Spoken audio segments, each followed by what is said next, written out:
Hello. Yesterday we got these lovely apples from Rose's allotment from her apple trees that she's got there, and she decided that she would like to make some juice with these, so that's what we're going to do today. So here are the apples we collected yesterday. What we've done is we've put them in the freezer for a couple of hours and they are now defrosted. There's just under 3 kilos of apples here, and we have got our apple press here, and we also have a bucket which has a blade that you put a drill on the top of. So the first thing we are going to do is chop up the apples and put them in the bucket. And the reason we froze the apples is because it just makes them slightly softer so that it's easy to chop up. So we'll get cracking with that. So we've got different sizes of apples, and we've got 2 varieties. I don't know what they are. They're inherited apple trees on Rose's plot. So we're going to chop these bigger ones into quarters or eighths, and these ones into half. We've got some little ones here. Right, we have filled the bucket up a third of the way. We've not used many of the apples, but we're just going to give this a go and see how it works. So this goes on the top. I'll put the drill bit through and attach the drill, and then we'll see how well it works. Here is our setup. So what we've done a little bit of it so far, and what we've worked out is we took about a third of what we had out of that, and we've just done a little bit at a time. It's not completely doing all of it, but it is doing a good job, much better than if we had been bashing it with a stick, and much quicker. So we'll continue with this, and then anything that's left over we will get in there and give a bash with something. We'll find something. Okay? Okay. I'm not doing this bit on camera because it is very noisy using the drill. I want you can see our harvest over there from yesterday. Stuff to do. Right, I've taken the lid off, and this is what we've got. You can see this is quite flat here. So you can see this is like where the blade reaches to. And underneath there are still some bits of apple, some quarters of apple that have not been chopped up. So I should just give this a stir and then go in again. But you can see it's chopping it up quite well. There we go, we've got quite a lot there, and there's some juice already forming. It smells delicious. Rose is quite excited about this.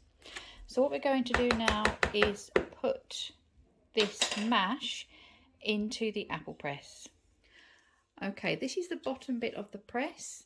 I've got a fruit bag here which you can see it's dripping. I've scalded it in boiling water. This comes in 2 parts. So we just put the bag over like this, and then we're going to put the mash into here.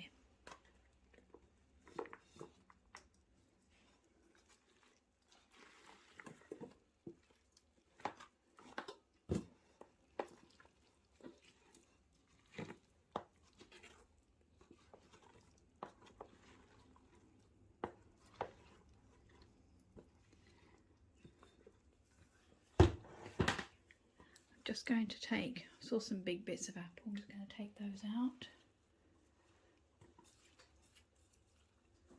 It doesn't matter too much, but I mean that one's hardly been chopped. Now I do want to work quite quickly because this might start coming out of the little shoot here. As the weight of the apples gets down and starts getting the juice out just with gravity.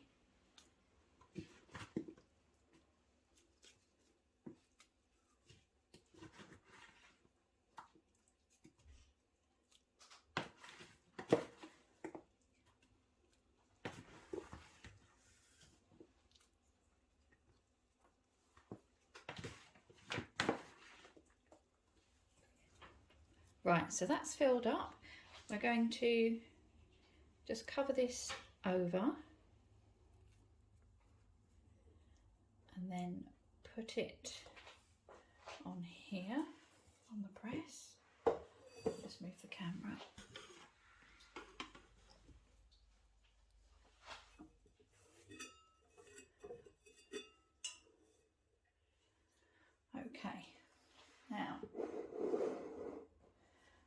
hoping will work is I've got a bucket underneath. I'll just show you.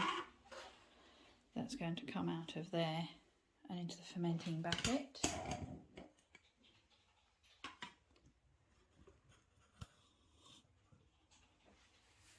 Okay, so that's lined up. Tuck that all in.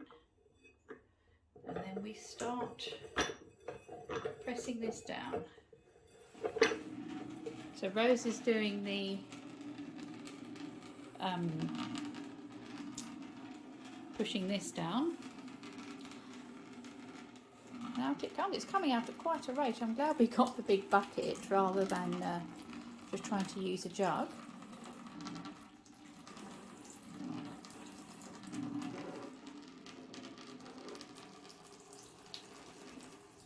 I better just hold this still, so I'll stop videoing. Right, there we go. We've pressed it down quite a bit. I called Nick from his office in the dining room, and this is what we've got so far. So this is about a third of our apples. Just going to see how much this is. I'm leaving this in case it drains some more. Yeah, then we'll give it a taste test. Right, I've just put it through a sieve, but you can see he's picked up absolutely nothing. So it's obviously a really good filtering system. And now we're going to taste it. Okay, Rose, have a taste. It's delicious. Pardon? That's delicious. You think it's good? I do. Lovely. Guess a thumbs up from me and a thumbs up from Daddy.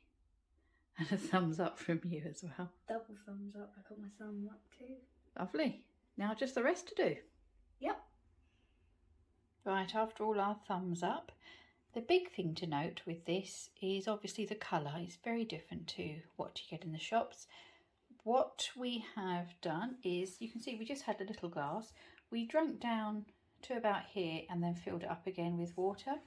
And you know what? It doesn't really taste any different by adding that much water. So I think in the shops they must add quite a lot of water. I mean, it does say 100% apple juice, I think, when you buy apple juice. Maybe it's just the variety. Either way, this is very nice. It's very sweet, which is why we felt it could take a dilution. We'll definitely do this again. So Rose has got 3 apple trees at the allotment. We've got 1 at home as well. So we do have plenty of apples. So mostly we slice and dehydrate them.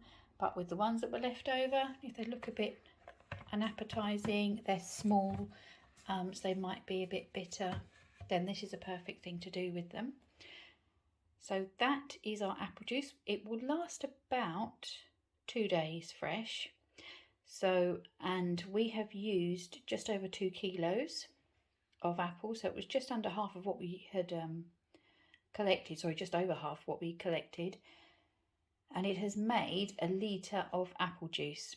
We're not huge juice drinkers in this house. It's more of a treat for us. So what I will probably do is find a bottle and freeze the rest. So between the 3 of us, we've had half. And I might freeze the rest for Rose.